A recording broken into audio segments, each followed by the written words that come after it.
Happy Friday.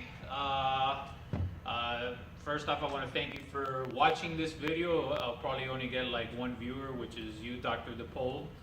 Anyways, for my final project, I decided to do amateurism and intercollegiate athletics. So this subject really interests me because, number one, I'm a big college sports fan. I grew up watching football, coming from Miami, Florida, University of Miami, in their heyday, winning national championships, and then at the other side of it, you have which is called the amateurism rule, because that's impacted the University of Miami, and I remember a lot of the scandals that happened.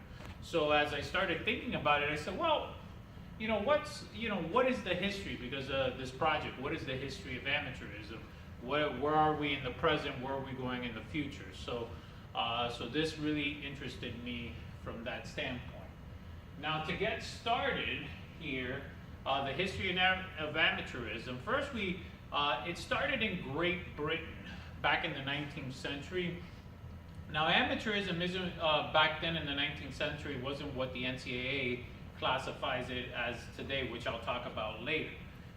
Back then, basically, it was a socioeconomic segregation.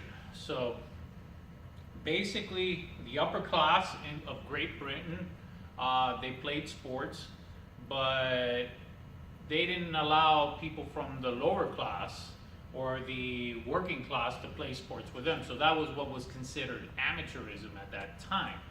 So if you were working, there was no association with the upper class. So that's amateurism from that standpoint.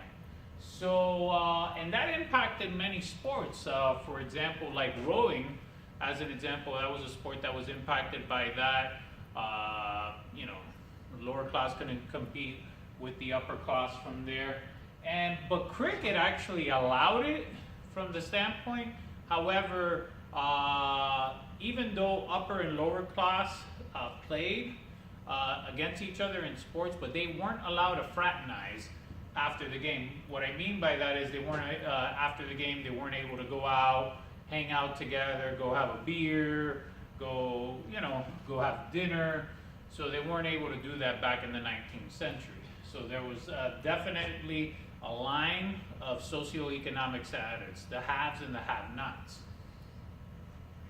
Now, how did that transition into intercollegiate athletics? So Oxford and Cambridge, which they have influenced our university system, especially the colonial colleges back then, they also influenced us in sports as well.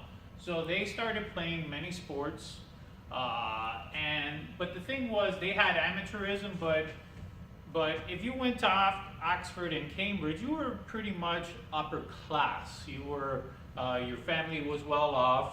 Lower class people couldn't afford to go to Oxford or Cambridge. So there wasn't that issue of amateurism, of that socioeconomic separation right there. Now, Harvard and Yale, they said, well, hey, Oxford and Cambridge is playing sports. I mean, we've modeled a lot of the university structure after them, with the exception of the central administration academically. So they said, well, why don't we implement sports into our extracurricular activity? So they started doing that from that standpoint. Now, the issue, though, is as they were discovering what amateurism was in Great Britain, Americans had an issue with that. They didn't want this whole, the haves and the have-nots, the upper class, lower class, being segregated from that standpoint. So basically how the university system classified what amateurism was is that if you're coming to school, you're an amateur, so you do not get paid to play, right? You're not getting compensated to playing football or basketball from that standpoint, or any other sport. If you're getting compensated to play, then you're a professional athlete. But if you're going to play collegiately, then you will not get compensated for your time playing sports. Okay? Now, as sports grew and interest grew here in America, then universities started becoming more competitive. Harvard, Yale, the Ivy Leagues, they were just, going at each other in the early 19th century. And I found this pretty funny because Harvard and Princeton back in the 19th century, they were caught in a huge scandal with athletics. Now the scandal was, correct me if you've never heard this before, it was for recruiting and compensating players back in the 19th century. And I laughed at that because that basically is still happening today. There are universities that are getting caught by the NCAA. The University of Miami had a lot of issues back with that. You've had the scandal with Cam Newton that happened, and on and on and on and on with that. So even though history has definitely repeated itself over the centuries on it. Now, President Roosevelt, he became really concerned with this. He did not like the fact that there was all these scandals that are happening in intercollegiate athletics. He did not like that, and he felt that there needed to be oversight in regards to that. There needed to be a governing body that oversaw our athletes, keeping the student athletes in check. So he got all the university presidents together and said, okay, what are we going to do to fix this? Okay, we cannot leave, we got to eliminate this issue. So basically this was the start of the NCAA as we know it today. It was back in 1905, but they were renamed to the NCAA in 1910.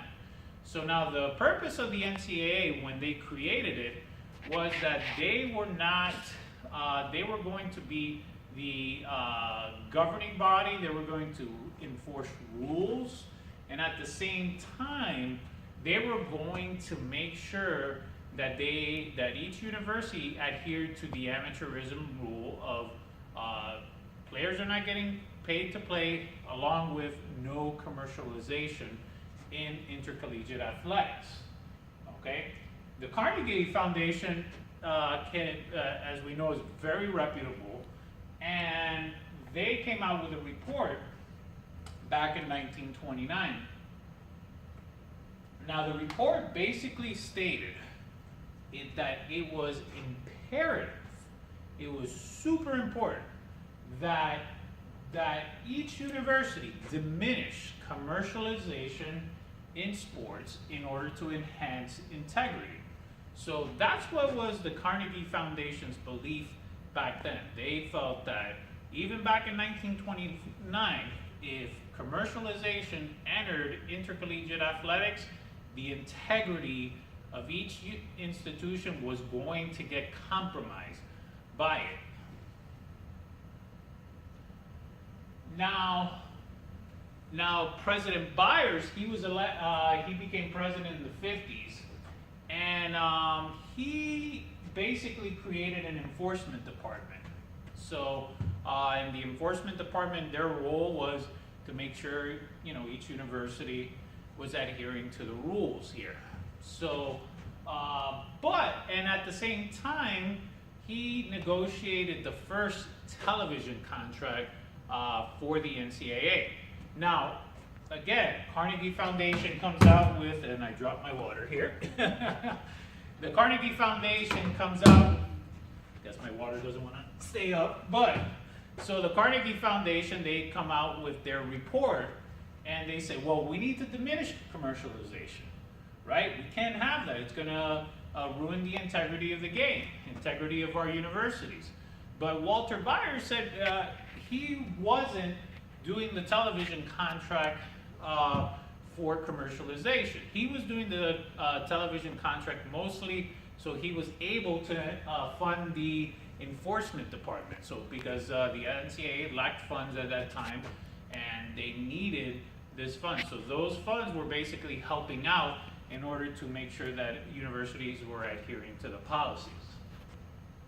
Now in the 70s, the NCAA was given power to punish schools directly. They were to enforce the rules and to basically impose the violations.